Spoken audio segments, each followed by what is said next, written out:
ما تخيلتش لما اسلق السمك في المية اطلع بالنتيجة دي، ونظرا لان العلبة وصلت ل50 جنيه قلت ما بدهاش بقى.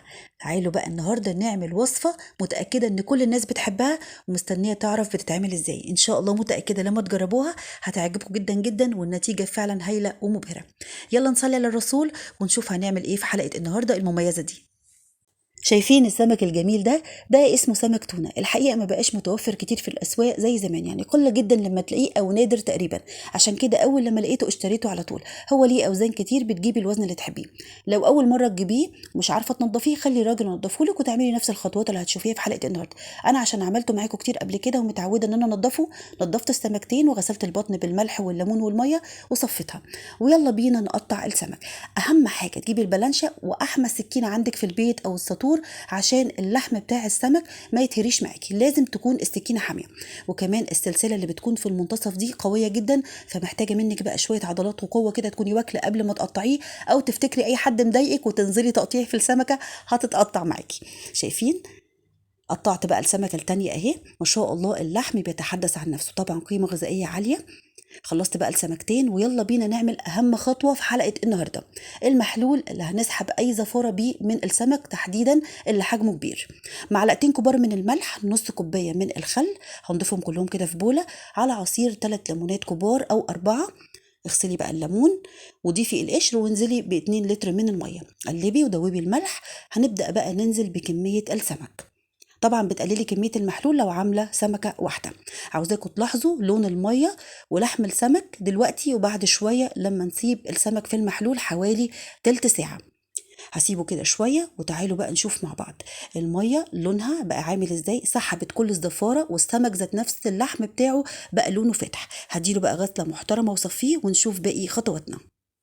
عندي بقى فلفلايه حمراء وبصلايه متوسطه قطعتهم قطع صغيره، ربطه كرفس، 4 فصوص من الثوم الكبار، ورق لورا شويه كده حلوين، معلقه كبيره من البابريكا والكمون المطحون، وكمان الكزبره الحصى، شويه من الفلفل الاسود الحصى، ونص معلقه كبيره من الفلفل الاسود المطحون، وكمان الحبهان المطحون بيفرق جدا. مش عندك ضيفي كام فص حبهان صحاح عادي خالص المتوفر. قطعت فصوص الثوم الكبيره بالسكينه عشان اخد النكهه اكتر منهم، ونزلت بعصير ليمونتين كبار، ما تزوديش ليمون.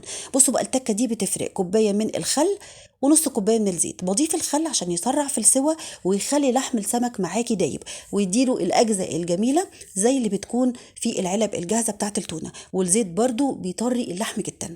سبت بقى المرقه تغلي، ولاحظتوا ما ضفتش ملح نهائي. اقول لكم هنضيف الملح امتى. نزلت بقى بكميه السمك. خلي النار بتاعتك متوسطه وغطي الحله، هيقعد معاكي بالظبط من ساعه لساعه وربع. بتختبري طبعا اللحم، شايفين ما شاء الله دايب معايا. الخل هنا بيفرق جدا جدا اضافته. طلعت كميه السمك في المصفى وسبته يهدى تماما، وسبت المرقه على جنب. اوعي تتخلصي منها، هنستخدمها زي ما هتشوفوا كده كمان شويه. تعالوا بقى نجيب البلانشة ونبدأ نشيل القشرة الخارجية أو الطبقة الرقيقة خالص اللي بتكون على الجلد الذهبي دي، تطلع معاكي بكل سهولة. ممكن تطلعيها بإيدك أو المعلقة، وتبدأي بقى تتخلصي من كمية الشوك. هو عموما اللحم ده يا جماعة ميزته مفهوش كمية شوك كبيرة، يعني حاجات بسيطة خالص. طب انتي بقى مش متوفر عندك السمك ده وحابة تعملي التونة في البيت وتوفري، هتجيبي سمك المكريل وتعملي نفس الخطوات اللي شفتيها في حلقة النهاردة، هيديكي نتيجة مبهرة. الاتنين حلوين جدا وقيمة غذائية عالية. شايفين بقى لون اللحم يا جماعة بتاع السمك ودايب معايا وزي الفل. هبدأ أشيل القشرة كده بإيدي، مش محتاجة بقى معلقة ولا أي حاجة، على خفيف خالص، واقسم كده السمك.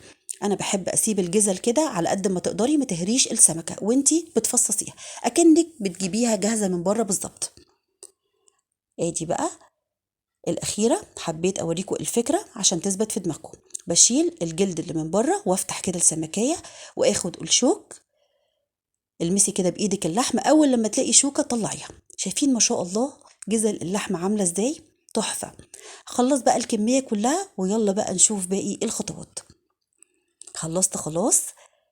شايفين بقى القطعة الصغيرة دي هي اللي بتكون في علبة التونة والله، وانا كرماهم كمان. يلا بقى نعبي لحم التونة في البرطمانات، ولازم تكون معقمة. بفضل جدا يكون حجمها صغير، كل ما يخلص واحد اخش على اللي بعديه على طول.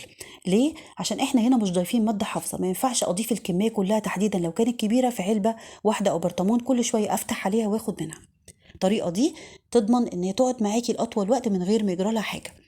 تعالي بقى اقولك على اكله سريعه كده. حمري شويه بطاطس، اغسلي شويه جرجير، طبق سلطه، اهرسي التونه في الطبق وقطعي عليها بصلايه وفلفلايه حاره او بارده، عصره ليمون او خل، شويه بقى شطه على كمون على ملح، وظبطي بقى الطبق بتاعك ودلعيه احلى غدوه او عشوه. ادي بقى المرقه، هبدا ان انا اخد منها شويه. عاوزه اقول لكم طعمها وريحتها خطيره، لازم اصفيها عشان هضيف عليها باقي الاضافات زي ما تشوفوا كده.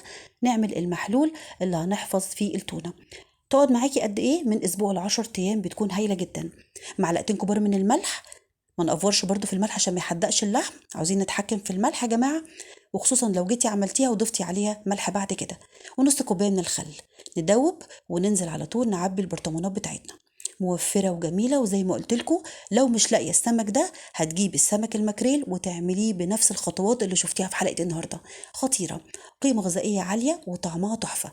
شويه زيت على البرطمانات، وغطي كده بقى بإحكام. كل ما واحد يخلص تخشي على اللي بعديه على طول بألف هنا. مستنية رأيكم في وصفة النهاردة. ولو وصلتوا لحد هنا اوعوا تنسونا في خالص الدعاء ولايك وشير لو الفيديو عجبكم، والاشتراك في قناتي على اليوتيوب. يلا بقى جربوها وابعتولي. ألقاكم في حلقة جديدة. استودعكم في أمان الله، وباي باي.